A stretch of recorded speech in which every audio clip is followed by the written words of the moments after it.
Mereka adalah Ciara dan Hani, siswa kelas 7 yang sedang menjalani home learning atau belajar di rumah selama kebijakan penutupan sekolah berlangsung. Selama home learning, Ciara dan Hani akan menggunakan aplikasi Google Classroom yang harus diunduh dari ponsel pintar dan harus terkoneksi jaringan internet. Melalui aplikasi ini, mereka dapat mengakses berbagai materi mata pelajaran yang sudah disiapkan pihak sekolah, mulai dari materi harian hingga soal-soal. Dalam satu hari, setidaknya ada 3 mata pelajaran yang harus diikuti. Ya, paling dikasih kasih tahu suruh ngerjain bagian apa gitu. Terus nanti dikerjain, nanti dikirim ke gurunya. Kediaman Ciara dan Hani berdekatan bagi mereka menjalani home learning secara bersamaan menjadi lebih interaktif.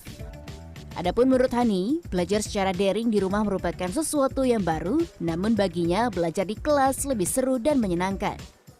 Lebih enak di sekolah sih, soalnya kalau di rumah tuh kayak lebih ribet gitu sebenarnya. Ribet kayak harus pakai aplikasi, terus kalau sinyal jelek tuh loadingnya lama. Selama home learning berjalan, pihak sekolah pun mengajak orang tua untuk terus berperan aktif dalam mengawasi jadwal dan kegiatan selama jam belajar berlangsung. Pagi itu kan dari jam 5 itu gurunya udah reminder, ini nanti kita mau classroom ya, mau ujian jam 7, anak-anak sudah harus online semuanya. Hingga saat ini koneksi bukan menjadi kendala berarti. Salah satu kepala sekolah di Tangerang Selatan, Zakaria Muslim mengungkapkan justru kedisiplinan menjadi salah satu hal yang harus diperhatikan. Harusnya kayak tadi mulainya jam 8, masih ada siswa yang jam 8.15 baru dia ikut gabung misalkan di classroom-nya itu. Begitu. Cuman itu saja sih. Muslim menambahkan, efektivitas belajar baik secara langsung maupun online memiliki kelebihan dan kekurangan masing-masing. Namun, setidaknya home learning mampu meningkatkan literasi teknologi semua pihak, mulai dari guru, orang tua, hingga siswa. Vina Nabila. Kebijakan ini bukan tanpa masalah. Orang tua murid yang tidak memiliki pekerjaan tetap di Kampung Nelayan Muara Angke merasa terbebani karena biaya kuota internet yang dinilai tinggi. Salah satunya Erik, orang tua murid yang penghasilannya tak menentu. Tahun ini ketiga anaknya harus bersekolah secara daring. Kendalanya ya itu sistemnya online, jadi mabok di kuotanya. Untuk kebutuhan aja kadang-kadang ya begitulah, pas nipis malah mikirin kuota lagi belum. Yang sekolah ada berapa orang Pak anaknya Pak? 2 Pak, 3 sih, tahun ini 3 yang masuk. Biayanya berapa Pak waktu anak yang 2 kemarin itu selama PSBB itu? Kurang lebihnya biaya untuk kuotanya aja. Kebutuhan hidup sih bangsa 200-an habis di kuota. Selain soal biaya kuota internet yang dinilai membebani orang tua, minimnya infrastruktur listrik dan jaringan internet juga menjadi kendala utama belajar daring di pelosok. Menurut data dari Litbang Kompas, ada sejumlah provinsi dengan jaringan internet mendesak untuk dibenahi. Ada 10 provinsi dengan sejumlah desa yang tidak memiliki sinyal internet. Pemeringkatan dilakukan dengan membaginya dengan keseluruhan jumlah desa di provinsi terkait. Papua menduduki peringkat atas dengan 81,3%, kemudian Papua Barat, Maluku, Kalimantan Utara, dan Maluku Utara. Kemudian Kalimantan Barat, Sulawesi Barat, Kalimantan Tengah, NTT, dan Sulawesi Tengah.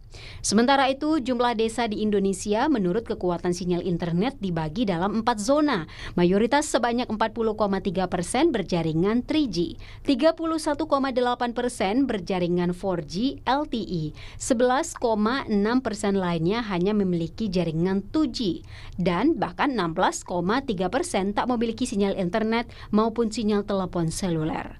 Menanggapi kritik terkait permasalahan seputar tidak optimalnya pembelajaran jarak jauh, Menteri Pendidikan dan Kebudayaan mengakui tak punya opsi lain. Bagi siswa yang tak memiliki akses internet, Kemendikbud menyediakan program belajar dari rumah yang bekerja sama dengan TVRI. Tim Liputan Kompas TV.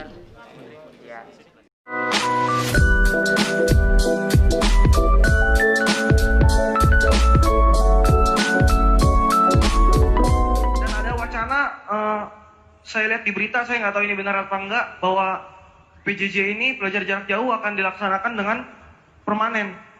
Sedangkan kalau kita mau belajar cuma pinter mah, Google lebih pinter daripada sekolah menurut saya. Iya, semua ada di Google. Kalau guru sejarah ya sejarah aja, ditanya matematika, tanya guru matematika, begitu. Tapi kalau misalnya Google tahu semua dia. Itu menurut saya. Seorang siswa SMA viral di media sosial.